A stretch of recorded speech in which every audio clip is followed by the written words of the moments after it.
their contribution might be talking less and listening more. Do you know what I mean? Yeah, it's totally. all about you knowing your kid and then encouraging them to what is going to help your group succeed at making people feel comfortable to talk, to be known.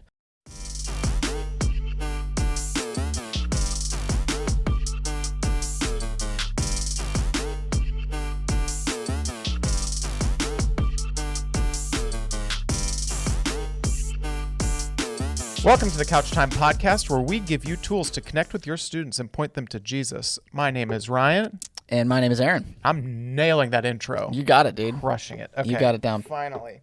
All right, today, parents, we've got a good topic for you, one that we're very passionate about. We're going to peel back the curtain and talk about small groups. Whoop, whoop.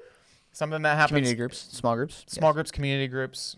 They used to be called co-grows. Do you still call them co-grows? No. Is that just a Florence thing? I'm learning some history. Well, that's back when we only had Florence campus. Oh, So, yes. okay. But they were called community groups, but then it was just co-grows. That was cooler than... It's way cool. Yeah. Okay. Nice. I like it. But last night, sounds like you might have also. Last night at youth group, I talked all about small groups and why we do them for students. Oh, nice. And then they went to their small groups and talked about what they wanted to get out of them for the year, set some rules for each other, that Nice. sort of thing. So it was good. And what I like to tell parents is that all the elements of our night are really important, but really all of them build up to small group conversation. Like I play games at the beginning of youth group to get kids comfortable. So create fun, build comfort. We worship to prepare our hearts to worship God. Then we do the teaching so that we get biblical instruction, and then they get that truth in their minds, and then they go discuss it with their friends and how to apply it in their lives. So everything sort of funnels to small group conversations. What do we do with this? Yes. So That's great. some parents might wonder what goes on in a ninth grade boys small group. I can tell you some nights it's great, some nights it's wild. I think it's always great. I think it's always great too. So It's a relative thing, though, I think, to the point that you're... that's why I've got a new volunteer joining the team, and she's like, "What are small groups like?" What do I expect? It depends on the group. That's a tough question to answer for It somebody. is. So, but I want to start with this: why do we do small groups at our youth ministries? So I'll kick that question to you, Aaron, to start. Get some of your thoughts, and I'll throw Yes. it in. The official answer, the right answer, the quick answer is we as Grace students want to be a community that connects students to Jesus and the mission of the church. And that's our student ministry mission statement. That is Yeah. correct. And part of how we do that is in some ways we imitate what the church is doing because we want to, build a gap between when students graduate, it's like they know what the church is about. They understand why we do what we do, and they see the role in it so that it's like as they graduate, when they're done, it's like they know the part that they can play. And, small groups are a big part. Community groups, the adult community groups is what they're called at GFC. But we kind of imitate that because we want to help connect students to the mission of the church, which is to grow, which is to change, which is to become more like Christ, which is to obey. And that happens in the context of relationships, close contact, not on a Sunday morning where there's hundreds of people. It's got to be smaller. So, Yep. And I think it makes sense to get students in the habit and the practice and to develop the value of things that we want them to carry out past high school. yeah.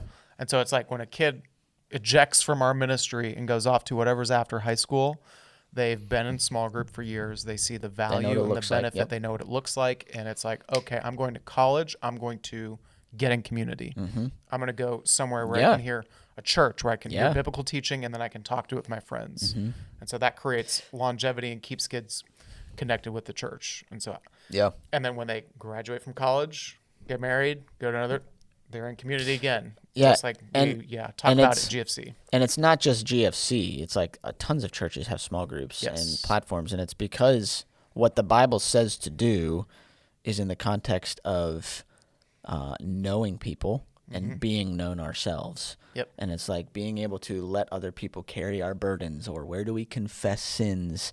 Where do we, sharpen each other, as people, and how do we spur each other on to love and good deeds? It's like that happens in the context of personal relationships. Yep. So how do we have the context of setting teenagers up to have safe personal relationships? Yep. Small groups. Small groups. Yeah.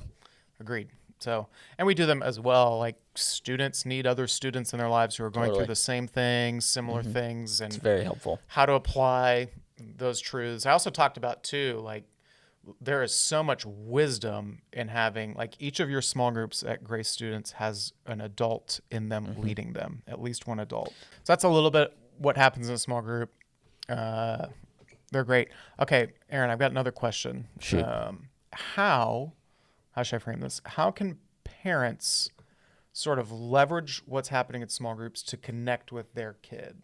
Does that question make sense? Yeah. Okay. First off, I would encourage parents to find out what is being talked about in group. Yes.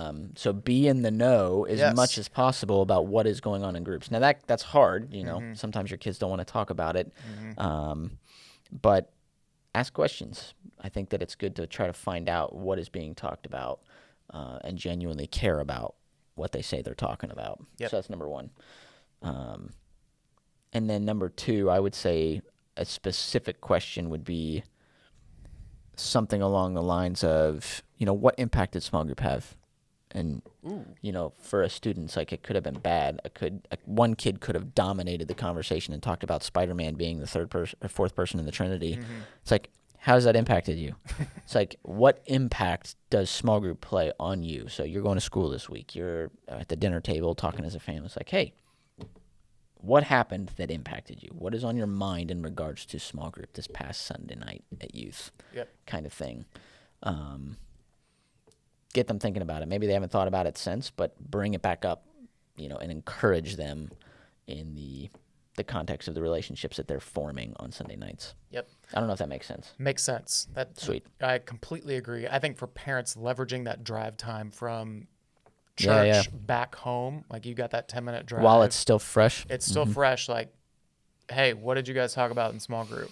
How did the conversation go? I think just to get the kids talking, like, I think talking to you about what they talked about in small group is a win. Huge win. So I think that's one easy way for parents to sort of leverage what we're already doing in small groups to help set them up to have conversations with their kids. That's even better if they're talking to you about what was taught on it. That's phenomenal. That's everything we want. So I think one thought too I have is help us help you. So we feel like we're kind of helping you. We want to partner with you as parents, and we think we're helping you by having great small group conversations. And so help train your student about how they can engage in a small group.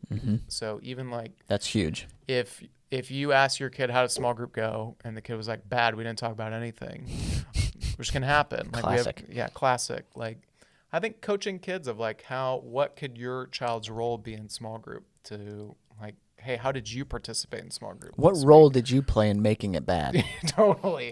Or how could you have made it, like, what would have made it better, and how can you help make that happen? Yeah, because I've found like when we're having a hard small group, if a student course corrects over a leader, it's way more effective. Students have so much, So if a kid sees it's going off the rails and they can interject and like get back to the That's teaching, great. it makes it way better. So I think parents can help us coach students how to do Yeah. small group as well. I think a way that I like to talk about it and try to encourage students, and even for myself, remind myself, as we said before, like our church does community groups. Yeah. I need to remember that I'm not just trying to go to consume. Like, what am I going to get? It's like God has equipped every member of the church to contribute together, to work together, to build up the church. And it's like, hey, your student, your teens, whether you see it, whether you know what they are, their personalities, God's still developing and changing and growing them. It's like God's equipped them uniquely, to love other people.